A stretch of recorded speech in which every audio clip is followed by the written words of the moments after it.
And just like that, we're back. News from Section 400, Matt, Jack, and Brian in a partially interrupted sports conversation podcast that we bring to you guys weekly.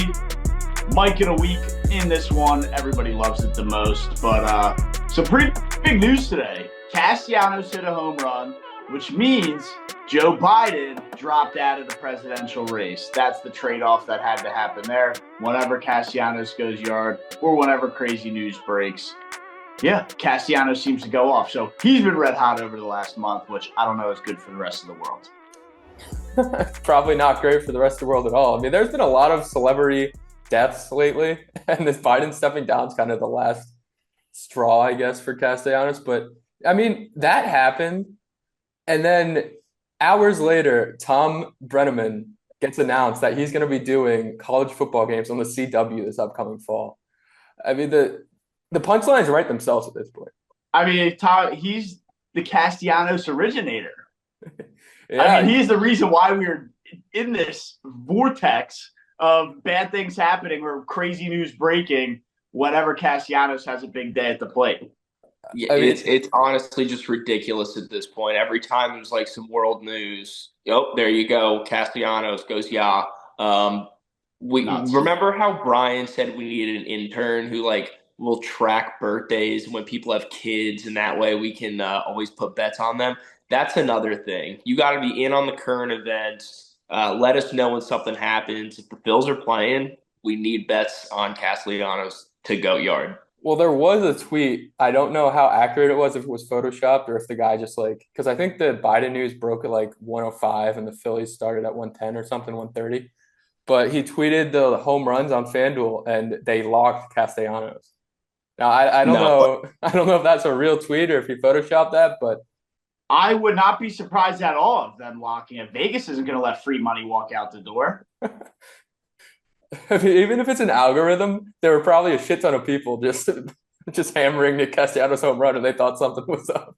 How can you not? The guy, it turns a light. It's literally lights the world on fire whenever this shit happens. Every single time. He had a double and a home run today. I mean, the guy's lights out. It's ridiculous. I'm almost sick of it, honestly. Yeah, no, it's pretty ridiculous. But he's batting .330 the last 28 games. And only when tragedy strikes. This last month has been that's what I'm saying. We've seen a bunch of celebrities die in this past month, and Castellanos has been on fire. Although I don't want you guys to get confused, though. It's not a tragedy that Joe Biden dropped out. The dude was unable to formulate a sentence 4 years ago. He was not there in the head. I mean, not the end of the world that guy's dropping out of the race. No, not at all. Yeah, that dude, it's just elder abuse at this point. I mean, I remember you see every president when they go into office, what they look like when they go in, and then the before and after picture, what they look like at the end of their term. They all look 10 years older. That man does not have 10 years to lose at all. No. So I mean, enjoy retirement, man. Get the hell out of the Oval Office. Just take it easy, dude. Take it easy.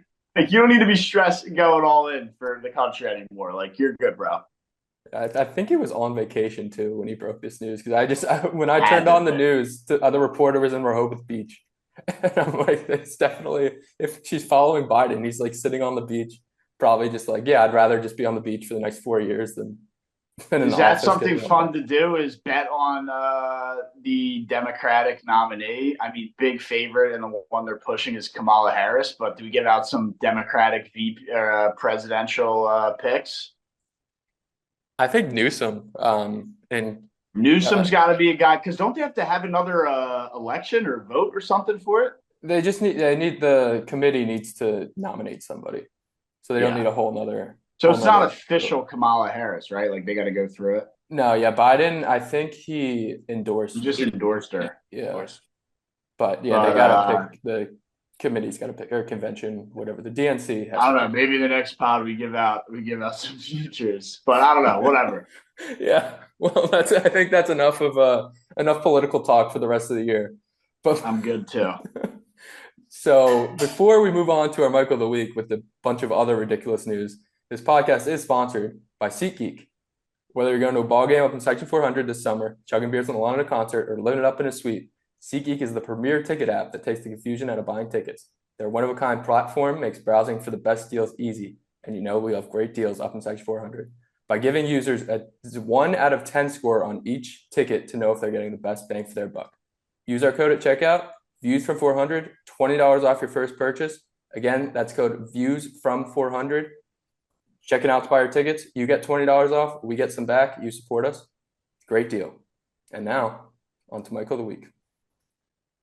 As always, thanks for that, Brian. It is the Mike of the Week, presented by Views from Section 400 and sponsored by SeatGeek. As Brian just let everybody know right there, make sure you head over to SeatGeek and get a free tall boy on Section 400. But Mike of the Week in this one, I don't know who went first last time. I don't feel like doing eeny, meeny, miny, mo. I'm good for 1 out of every 10 shows for me to go first in the Mike of the Week, and that's what I'm going to do tonight. So I'll kick us off.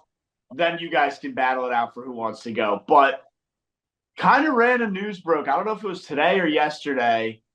New guy joining the SEC network, Randall Cobb. So 33-year-old Randall Cobb will be on the SEC network as an analyst. We'll see how he can do, man. We'll see if this is his calling or not. But that's not where it ends. And that's where you think, okay, whatever, cool Mike of the Week. He's going to the SEC. No, he came out and was very adamant. And I quote, I'm not officially retiring from football. I'm not hanging it up. Don't even think about that. So is this a break? Is this a hobby? Are we going to have the first ever, the guy plays in the NFL and then calls college football games on Saturday? I don't know. But he's not admitting to officially retiring from football, which kind of was hinting he might be back in the NFL someday. Look, we all saw the video of Aaron Rodgers and Devontae Adams not too long ago. It's talking about Aaron Rodgers talking about how he wishes, Devontae Adams could come play with him again. So it's no secret that he's looking for some receivers that he trusts up there in New York. So Randall Cobb, he's just waiting to sign that deal with the New York Jets, play with his old gunslinger again. But unless he was there. And then Rodgers got hurt, and he probably got driven insane by Zach Wilson and that cast of characters. So now he needs a break from football before he can trust Rodgers again. Well, he just needs a deal, man. He needs a deal. Yeah. No, I mean that's the only team that's going to give it to him. I bet they offered him the veteran minimum, that's what I'm saying. There's nobody else is going to offer him a deal except for Aaron Rodgers and the Jets, unless Aaron Rodgers says, I want Randall Cobb, one of his old veteran receivers that he actually trusts in this league. He's not in the league, but you know what I mean. Unless it's the Jets and Rodgers, nobody else is going to give him a deal. That's what I'm saying. That's what he's waiting. All I'm saying is we might see the first ever dual broadcaster / player, active player at the same time. I mean, I you forget about New York Mets legend Tim Tebow. Yeah, that's true. Jaguar. You talk about Jaguars tight end Tim Tebow. Yeah, that guy had a crazy forgot about that too. Also, New York Jet Tim Tebow. I mean, is Randall Cobb a guy where you should just be saying, "Hey, dude, call it a career. Your time has passed. Just go call a game in the booth. You're 33. No reason to throw out these cliffhanger headlines that you're not retiring, you're not hanging it up. You still got a little bit left in the tank, but you're going to take how long off to go call SEC football games, and then you're not hanging it up? I mean, I just think that's trying to stay relevant when you don't really need to. No, he's done. I mean, that would be ridiculous if he comes back. But he clearly still wants to work if he's going right to the booth. So he wants to get in the booth, but he's not. He was very adamant, hinting that he's not retiring. So he might be back in the NFL someday. I'd take him on the Giants. I don't blame you. We'll see what he's got left. But, Jack, why don't you jump into a little Mike of the Week action here, and then Brian can send us on our way. Yeah, we want the funk. Number 21, Taylor Funk. He's a bucket. He's a funkin' bucket. He had 29 points. He's a G League, or I shouldn't say G League. So he's on the summer league team for the Wizards. Brian's Washington Wizards, one of the best teams in the NBA, perennial best teams in the NBA. He dropped 29 points in a game the other night I was watching. I was at a bar, it was on in the background, and you know me, my sports addiction. I'm just like tuning in, watching the summer league game for the Washington Wizards while I'm out at a bar. But he dropped 29 points, 8 of 16 from three, 50%, 8 of 16. I mean, that's a high quantity of shots, and to do it at 50%, very impressive. It just shocked the shit out of me, and it seems like the Wizards have something in their future. Brian, you got any comment on? It figures the only guy worth a damn in summer league on the Wizards right now is a Penn Stater. And if you guys have watched the show long enough, you know how I feel about Penn State. But like their number one pick shot 0 for 15 the other day. It's a disaster down there. And I mean, Taylor Funk, the only thing he could do is shoot. That's the only thing he could do in college. The only thing he could probably do now in summer league. But hey, if he's shooting 8 for 16, maybe he's a piece that'll actually play. It's better than Johnny Davis. He added 4 rebounds and 5 assists to his 29 points. You gotta love that. Yeah. Okay. Well, maybe there's something there. But I mean, Brian, your boots on the ground in the DC area day to day. I mean, do people even care about the Wizards down there? I think 60% of the population still believes they're called the Bullets. Okay, that's good. They got a lot of identity issues with the franchises down there and their name calling. Yeah, well, I think there was a good reason they had to change that one. Some kind of assassination attempt or something, but yeah. Ridiculous. So nobody really gives a shit, is what you're saying. Oh, no one could give two shits. I mean, the Capital One Arena is the Capitals arena, and then the Wizards just happen to play there too. Right. That's what it seems like. But yeah, this is probably the craziest Michael I've stumbled upon in a long time since we've been doing this. So there's a pitcher in the Atlanta Braves organization on the DSL Braves, so the lowest of the low. In his big league or professional baseball career, he has thrown 3 innings. In those 3 innings, he has recorded 28 walks, 35 wild pitches, 4 hit by pitches, 20 earned runs, 3 fielding errors and 3 chances, 6 strikeouts. His career ERA, 60. But this season, it's only 26. Last season, he pitched 1/3 of an inning, recorded 1 out, allowed 14 runs, only 13 of them earned, got walked 11. His ERA in 2022, 351.00. I saw this earlier. It's outrageous that he's pitching. I don't know why he's still on their roster. Bro, it's unbelievable. How did he ever get there?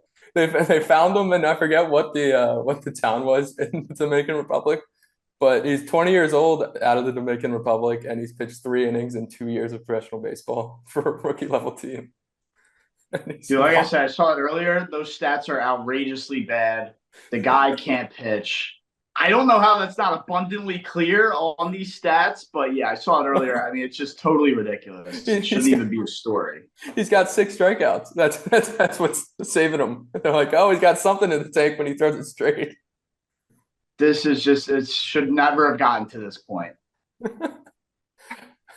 I mean, yeah, I guess the Braves can they're such a well-run organization. They can afford to have a story like this, but like if this was a Met, this would be all over the place. All over the place. People would be getting fired. Those statistics are unbelievable. Dude, 28 walks in 3 innings pitched. A 300-something ERA. 351. That's a good way to end the Mike of the Week there, because that is pretty abysmal. But good Mike of the Week, as always, presented by Section 400 and the SeatGeek crew. But let's jump into the Open, the final golf major of the year. Brian, were you locked in at 8 a.m. this morning? I had it turned on. And, Xander Schauffele gets the win. Won 2 majors this year. Yeah, it was looking like John Rahm was going to make a run in the early hours of the morning. I think he birdied 4 of his first 7 holes today. And then he just couldn't get it done. But, yeah, Schauffele, man, is he the new Scotty? Is Scotty falling off, and is it Schauffele's PGA to lose now? Based on this summer, Schauffele was he won more majors. I mean, I guess that might make you a better player. Look, you got to understand the FedEx Cup point system that, PGA does. Scotty still has a huge lead. He's like 20,000 points ahead or something. Yeah, so it's, to say, is it Schauffele, the new guy?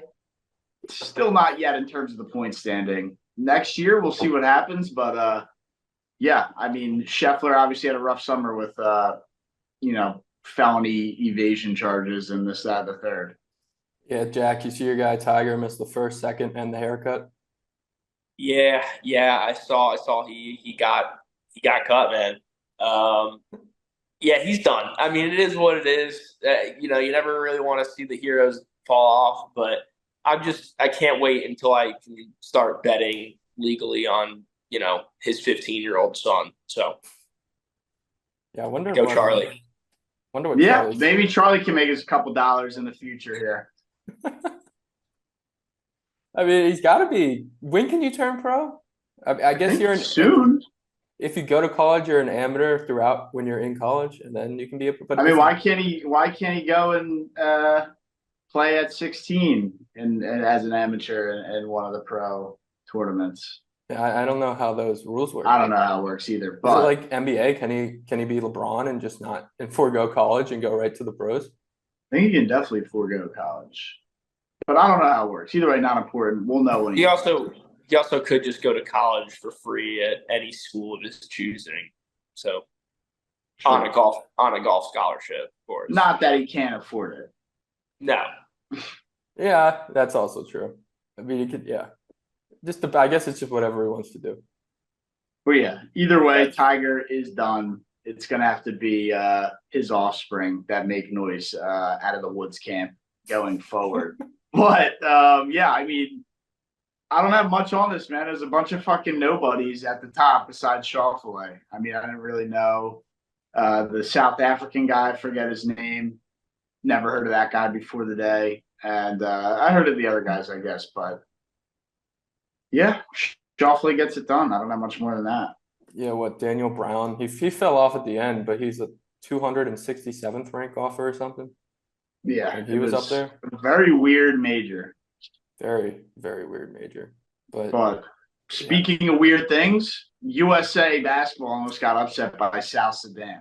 So let's talk about that because it took LeBron James turning into prime LBJ, middle of the playoffs, trying to win an NBA title, final possession to get the bucket and give them a 2-point lead right at the end there, and they scrap and somehow leave that game they should have lost with the win. Yeah. Dude, I know, I guess I'm an American and I shouldn't be, well, not I guess I'm American. I'm an American and I guess I shouldn't enjoy seeing our team struggle against South Sudan. But games like that are why I love college basketball so much, why I'm a college basketball sicko, and like just the underdog stories of like that's why we do this. Like seeing South Sudan, a team that's been to less Olympics than LeBron James has gold medals. LeBron James has 3 gold medals. South Sudan's been to 2 Olympics. Like they nearly beat the U.S. JT Thor, War Eagle, hits a step back 3 in LeBron James' grill. Like arguably the best basketball player of all time. You got a role player, NBA role player that played 1 year of college mediocrely, hits a step back 3 in his face. You got fucking what's his name, Mario Shayok, Iowa State legend. That guy was unbelievable. Leads the game with 24 points. By the way, college teammates with Tyrese Halliburton, who's a perennial all-star, obviously Team USA. And on that day, Shayok was the superstar from that Iowa State team. It wasn't Halliburton for one day. I mean, this is what I love about sports. It's so cool. And they had another guy get a triple-double, and he hasn't been in the NBA in like 3 years. So, like, it's so cool. So cool. That would have been awesome if they won, honestly. I mean, who cares? Exhibition game doesn't mean shit for the U.S. other than embarrassing. That would have been a sick win for South Sudan, who, oh, by the way, has been a independent country for less than 15 years. 2011. It's absolutely absurd. It's unbelievable. With the first Afrobasket, the African basketball tournament they do every 4 years, they didn't qualify. Yeah. They weren't good at basketball, and they just almost beat the U.S. Yeah, Probably should have won that game. They should have, but you said it, Matt. LeBron James came to play. 39 years old right now. Let's call him 40. At 40 years old, he's still the best player in the world. And he proved it on that bucket right there. I mean, just an insane move, gets past two guys, easy finish. I mean, he just makes it look too easy. He's the best player in the world. But yeah, Brian, shout out JT Thor, War Eagle. He fucking cooked, dude. And he had a chance to win it at the very end, too, with I don't know. I think the South Sudan had 8 seconds left to get that shot off. And then JT Thor got the rebound, had a chance at a putback, but shout out USA, Team USA with the defense. He kind of just spazzed at the rebound and tried to put it up real quick. I think he thought he had less time than he did, but he did his part. I think he had 14. He had 14 points and 3 rebounds, 2 assists, and a couple of steals and a block. So hey, I mean, South Sudan, they're still, I think after this game, they passed Puerto Rico in the odds to win gold, but they're still the 3rd lowest. So they're probably not going to medal. They do play the U.S. again in group play. So that may be a 50-point beatdown. But it's a great story. It's a great story. It is a great story. And you said it right, Brian. We as in Team USA needs those kinds of games in these exhibition games. It's not all peaches and daisies unless you show up to play and you show up to dominate. Yeah. Also, I wanted to get the around the horn on if we thought South Sudan was going to medal or not. But Brian, you think no way in hell? They're just not talented enough. Canada's so much better. Germany's so much better. Greece has Giannis. But they got the heart, man. They do have the heart. But even Spain has the experience over them and more talent. It's just. Yeah, I think you're right. Also, we got to remember Team USA, these guys went from their summer vacations to Vegas to the Middle East, and now they're in London and preparing to go to Paris. So I think they're sick of traveling and they're just ready to get to Paris. So they may not have been all the way there for this one. Yeah. Yeah, there's definitely that factor. We're also still testing new lineups at this point. I think you guys saw Anthony Edwards didn't start this game. So it'll be interesting to see what we actually go in with. And to your point earlier, Brian, Tyrese Halliburton played the least amount out of anybody in this game with 7 minutes. So that's just another dig in the grave or shot to the knees for him in this conversation, seeing his boy go off on the other side. Yeah, Halliburton's obviously the better player, and he's going to have he already has the more illustrious career, and he's going to finish like that. But Shayok for one day got him. For one day. So I guess the final thing that we're all asking ourselves, right? Are we worried about Team USA as they approach the Paris 2024 Olympics? I tend to think exhibition, traveling, all played into the factor there. South Sudan clearly underestimated them. I'm not worried about the U.S. or pushing the panic button after this one. No, not worried. Yeah, as long as they all bring their own AC units to Paris and they all have comfy beds, they'll be fine. I think they'll be good. But the Olympics kicks off in less than a week. Hopefully the United States can bring home the gold medal. But let's jump into the TBT basketball game league. I really have no idea. Brian clearly is the TBT correspondent for Section 400. So what do you got, Big B? Well, Jack, you want me to get into the Soggy Sorrows, or do you want to address it? I mean, I'll go face value. Look, Auburn alumni have a team in there. War ready in the TBT tournament, Matt. TBT. The last T is tournament. That's what I said. Oh, you're clarifying for him. Yeah, thank you for clarifying for Matt. Auburn had a good first round win against the D2 team, and then we blew a late lead in the second round to the Herd, which is Marshall's, Thundering Herd, their alumni team. So we had a lead late. Honestly, it came down to just physicality and defensive. It was lacking, defensive switching and communication. But down the stretch, and I'm not going to start complaining about refs in a TBT tournament, but my gosh, like Auburn, you got to realize, and I say Auburn, we're ready. You got to realize that, everybody, you're fighting for like the last 5 points. This is a 1-point ball game. Bodies are flying. They're not calling anything. Go out there and be physical, just as physical as they are. So I'm not putting it on the refs. I'm putting it on Auburn, on War Ready, because they just got out physical, outplayed. They just didn't want it as bad as the Herd did. Yeah, I should have. I mean, I kind of knew it in my back pocket. As soon as we got this matchup against my favorite college football 25 rebuild, I wasn't looking forward to it. Listen, I mean, I think this was the 4th year of War Ready's existence, and they've yet to win more than 1 game in TBT. So nothing's going well.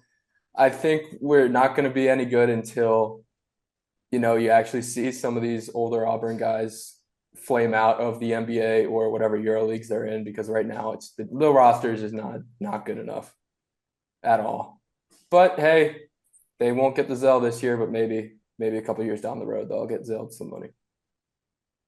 Yep, and everybody listening at home, sorry we had to just have you listen to that segment. Hey, but I will say there is a couple players of note in this tournament. Eric Bledsoe. I mean, it's ridiculous. We're talking about washed up Auburn guys in the basketball tournament that Jimmer Fredette once headlined. I mean, Jimmer Fredette. Matt, there's no football. There's no football. Yeah, we have nothing on. What else do you want us to talk about? Basketball. What do you want from me, man? I'm thinking there's going to be some kind of. You remember that bald guy that played on Wichita State for like 10 years? He looked like he was 50. He's playing in this for Wichita State's team. We need football back. Yeah. We need football. I mean, like, Brian, these guys are like, yeah, I know these guys, but these are nobodies, man. These are washed up scrubs. I mean, they never were anything. Eric Bledsoe's playing in this tournament. He is? Yeah. I mean, that doesn't move the needle for me. Connor Frankcamp was the Wichita State bald guy. Like Eric Bledsoe, like, okay. Great. I want to watch the Vegas Summer League. I love that you did bring up Jimmer. So I promise this is my last random basketball league fact. Jimmer Fredette will be headlining the USA basketball 3v3 tournament team at the Olympics. Ridiculous. Which, by the way, the men didn't qualify for the last summer game. Isn't that a co-ed thing or no? No, there's men's and women's, but the men didn't qualify last time. The women did win gold. I think it was Kelsey Plum, Stephanie Dolson, and I don't know the third. But isn't Caitlin Clark on this one or no? No. I think Angel they offered Reese's, it. Though? Cam Brink was going to be. Okay, that's what it was. Yeah, that would have been fun. But yeah, I guess speaking of the women in the WNBA, you want to jump into that pretty good show they put on, the WNBA All-Stars and the U.S. Women's National Basketball Team. I mean, probably the best women's basketball game we'll ever get, and definitely the toughest task that the women are going to have to face. I mean, that'll be the hardest game, that they'll have to play over the next 2 weeks. Yeah, and it doesn't even matter. I really don't even know how to kind of create my take around this to not sound like a whiny grandpa. Here we go. But so they're obviously good enough to where they're gonna blow out everybody. So I guess they don't need like kind of how the men are playing these exhibition games and trying to figure stuff out. The women don't need to do that, but they should also kind of take it seriously. And I feel like when you're in an all-star game, you're not taking it seriously, and that's not to fault them, because obviously it's an all-star game and they're there for a break. But I don't know. Also, Caitlin Clark and Angel Reese should have a spot on the Olympic roster. They just should. I know we've been talking about Caitlin Clark. Even Angel Reese now has shown she's probably the third, fourth best big in the league. So it's a joke that we're gatekeeping the Olympic roster away from younger talent. And yeah, I think just the league is continuing to handle things wrong. Yeah, I think there's definitely. I'm just playing devil's advocate here. I think there's definitely, earn your spot, pay your dues sort of mentality that a lot of these women have. Like Tarasi can honestly, like, she doesn't need to be there anymore. She could have given up her spot for younger talent, but I want to jump in. I want to jump in on that really quick because I'm glad you brought up Tarasi because I actually was gonna, bring back to Brian's point where he was saying that she didn't belong, but I actually didn't think she played that bad last night, and I think she kind of fits well as that veteran piece on that team. So I was going to go at Brian for dismissing the 42-year-old veteran, and Listen, she kind of glues well with that team. When I originally said the Caitlin Clark, I obviously brought up Tarasi, but then you look at, I believe, I forget, Ariel Atkins, I think I said on the Mystics, has a spot on that roster. And Caitlin Clark has played her twice this season and I think won both times and put up better stats than she has. So she doesn't deserve a spot on that roster. You can leave Tarasi. Ariel Atkins does not deserve. And I'm sorry to Ariel Atkins and your family, but Caitlin Clark should be on the team above you. But Jack, I didn't mean to cut you off there, man. You continue, but I wanted to get that take because I think Tarasi 100% needs to have a spot on that team. Needs to? No.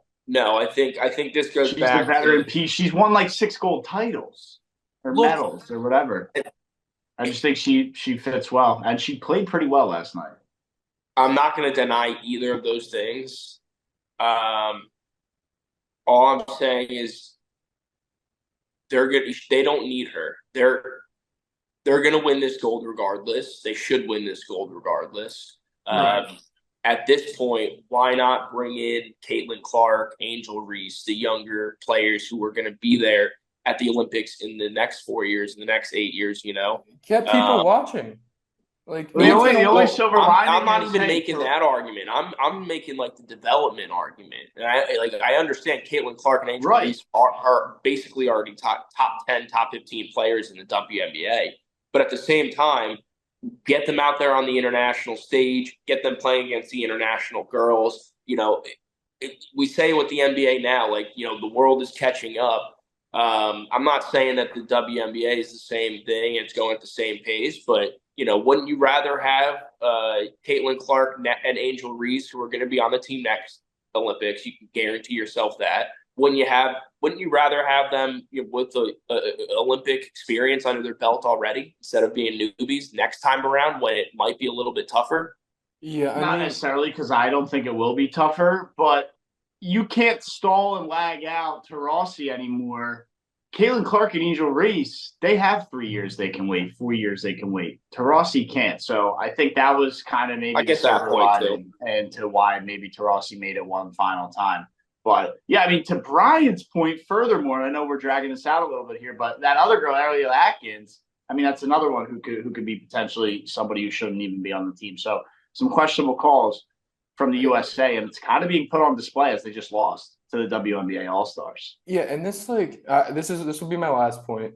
This isn't just a women's basketball problem. Obviously, everything is just put out in the open because of Caitlin Clark and now Angel Reese. But like we saw in 2004, Team USA brought LeBron, Carmelo, and Dwayne Wade on the roster, and they didn't play a minute. And that's like the only time the U.S. didn't win gold post Michael Jordan. Like there is an issue with gatekeeping the Olympics from these younger talent in basketball, and it doesn't make any sense. It's a great point. It's pretty dumb, but yeah, I mean, like I said, agree or disagree. Is this the hardest game they're going to have to play over the next 2 weeks? I mean, they're not going to have a harder game in Paris. Yeah. They should take home gold pretty easily. I mean, it's pretty crazy, but that was the gold medal match last night. Yeah, here's a crazy take for you. I think you can put Caitlin Clark, Angel Reese, and one other player from that WNBA All-Star team, and then have us three go in there with one of us being the sixth man, and we would win the gold medal in women's Olympic basketball. Do you think so? Yes. Yeah. Yeah, I mean, I'm pretty good, so. I think you let Caitlin, you let Angel, and whoever else you want to let them cook, and then we could just spot up for shots when needed, and I think we win gold. Brian, we ain't letting you shoot the fucking ball. You're going to go down there, you're going to box people out and grab rebounds. You're our Draymond. You're I setting really don't know. I would like to screens. think I could be competitive, but I don't know. Listen, the take's more. It's not me saying we could compete with these women. It's saying Caitlin Clark, Angel Reese, and that third player could beat any team of 5 themselves. That's how wide the gap is between the U.S. and these other teams. I see what you got there, but yeah, good luck, I guess, to them. Who's going to have the tougher time? Probably the men. Oh, yeah. The women don't have to deal with Giannis and SGA on their side of the bracket. Yeah. Canada's not going to go Gobert and Wemby. Yeah, Gobert and Wemby. I think their total height may equal the total height of a couple of those teams down there. I think so. Yeah, Brian, did you want a little NBA Summer League before we get in the 4 and 400 here, or are you leaving that off as we get through this? Yeah, I mean, Jack kind of did me the favor by bringing up the Wizards. I was just going to say their number 1 pick shot 0 for 15. Like, what are we doing? They already missed on Johnny Davis a couple years ago. I'd like to say the other French guy they got, Bilal, looks decent. But now this guy looks like a bust. He's a Bryce Cotton merchant, it looks like. So Wizards not looking great. Can we get that on the record since we have you live on camera? Are you a confirmed Wizards fan? That's your team? Just need to get confirmation on that. Listen, I'm not going to call myself a fan. I'll say I'm a supporter of the Washington Wizards. Now, that changes if I move out of the D.C. area. Okay, so that's the disclaimer there.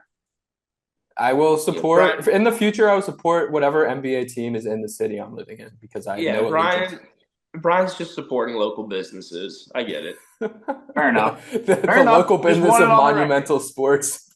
I just wanted it on the record. That's all. Had to get clarification for future events, times, whatever. But I don't have anything on the Summer League other than, the Sixers probably got to steal a Jared McCain. Yeah. Let's see. Philly loves their locker room problems. Let's see if he can stay out of the light.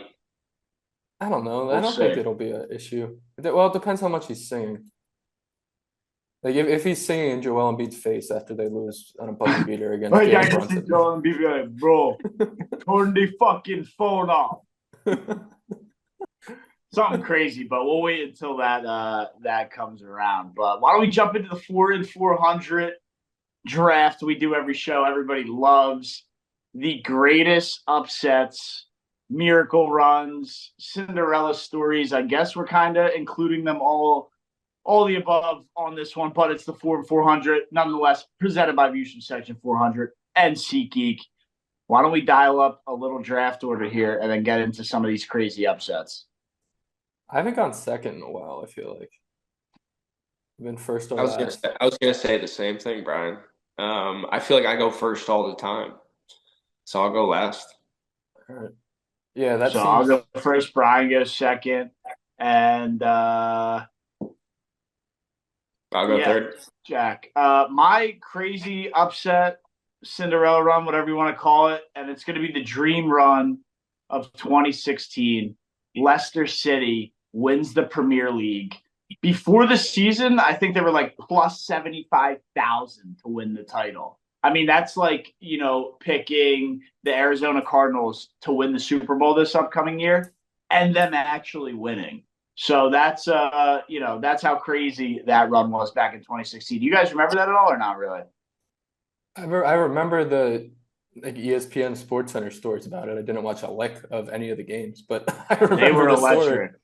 They were electric, and like I said, it was like picking the Charlotte Hornets to win the NBA Finals. Yeah, aren't they in the championship now? That's how crazy. What? Aren't they in the championship now? They're not even in the Prem anymore. Yes. I don't know if they got promoted this. They might be back in the Prem this upcoming year. Okay, but they haven't been a perennial Premier League team. No, they got relegated. I mean, it really was the most crazy run ever. But that'll be my number 1 pick. Brian, why don't you get number 2 rolling here, brother? Yeah. This might be my least.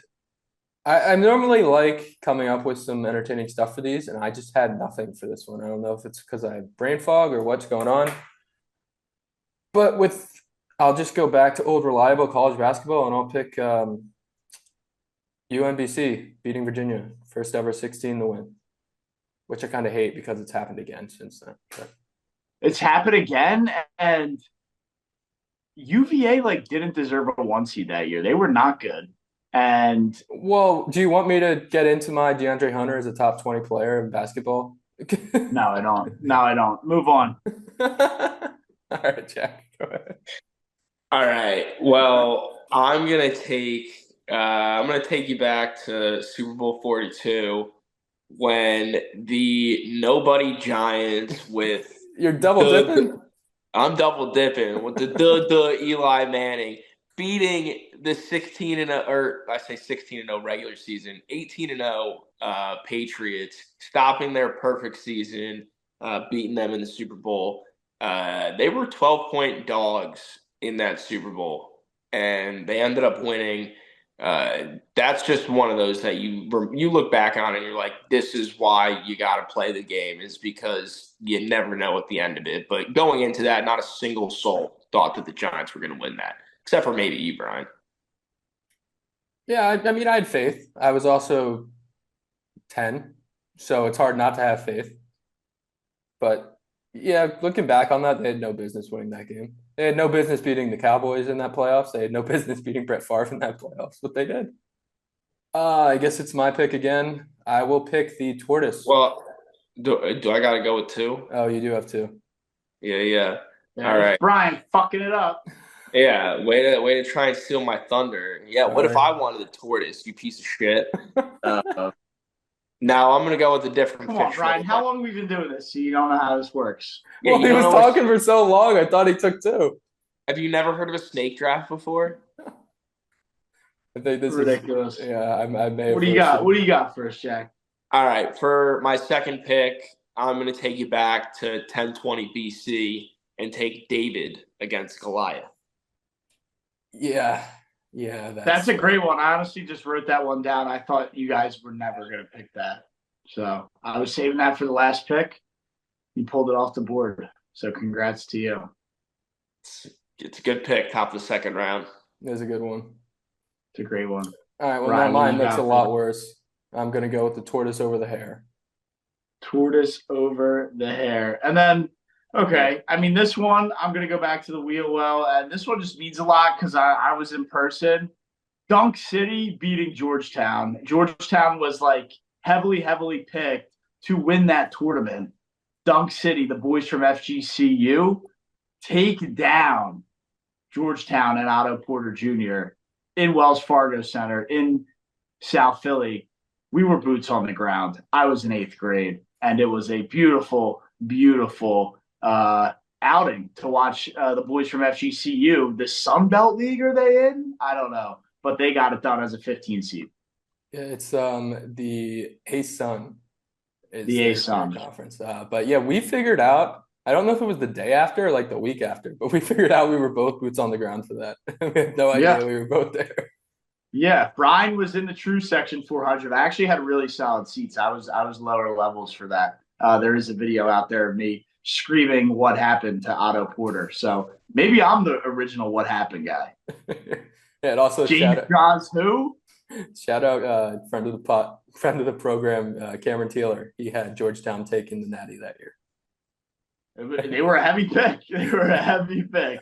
Sitting right next to him that game, and he was not a happy camper. He was probably livid. That's unreal.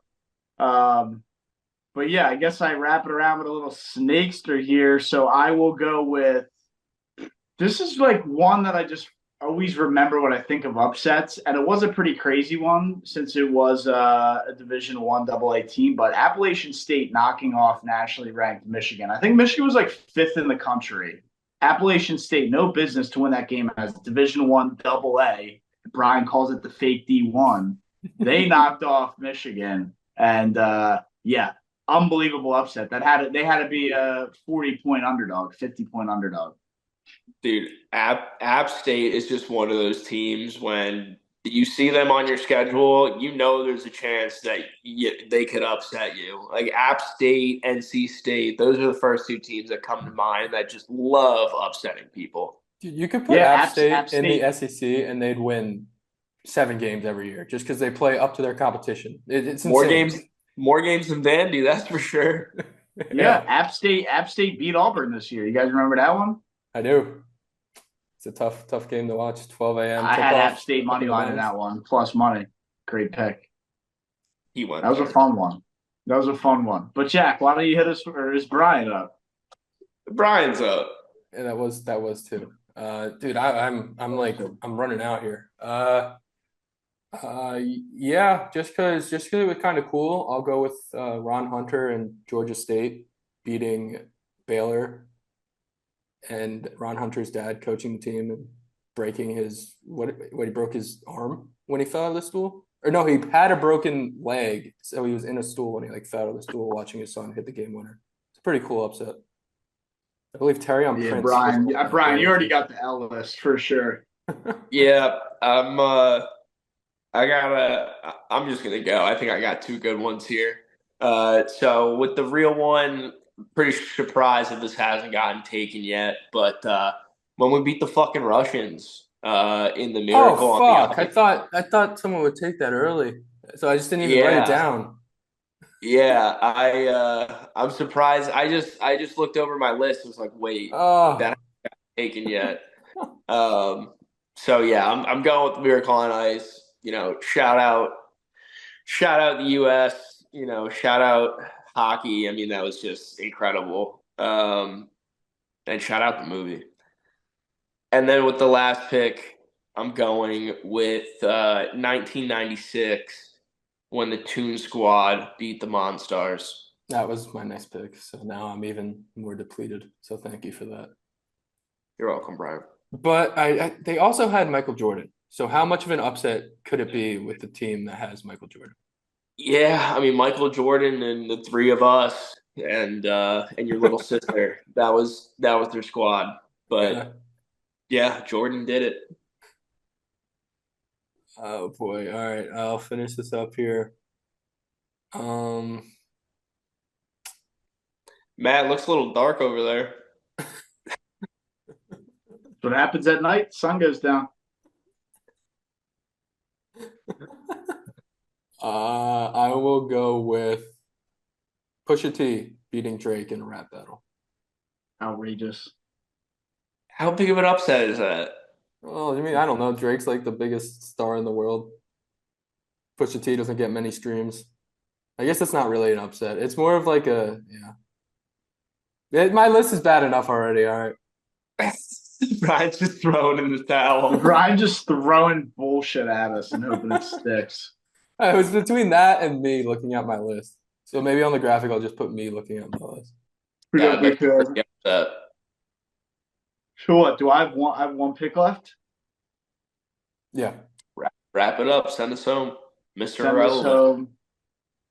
Us home. Yeah. I don't know. I want it. I think this was probably a bigger upset, and that would be when the Jets won their only Super Bowl and beat the Baltimore Colts, and Joe Namath guaranteed it, even though they were a pretty big underdog. Super Bowl 10, I believe. Long time ago. We'll give the Jets a little shout out there. We gave the Jets a lot of love on this show. Did we? Maybe the most we've ever talked about the Jets. Did we? Talked about Randall Cobb. Talked about Tim Tebow being a Jet. Aaron Rodgers. This was a huge Jet show, dude.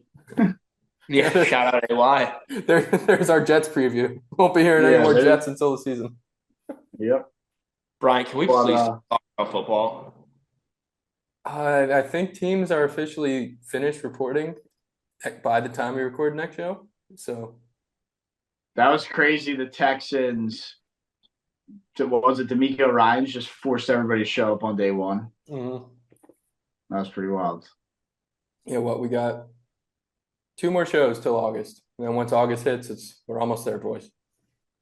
Almost there. So with that being said, that's the 4 and 400. That's the podcast. That's the show. Pretty good one. Obviously, in a dead sports time, we're trying to make do with what we got. Some floater headlines out there that we can cover, and we love to do. In the next one, we'll probably have, we'll definitely have the winners and losers, and we'll have another exciting 4 and 400. But as I do now at the end of every show, I will take my send-off basket. I think I'm 1 for 2 all time or 1 for 3 all time. But I'm going to shoot this, and I'll catch you guys in the next one. That was horrible. So I'll see you guys in the next one. You are now in the mix with DJ Savage. That man is not funk. Brian, can we please start talking about football again? Next week.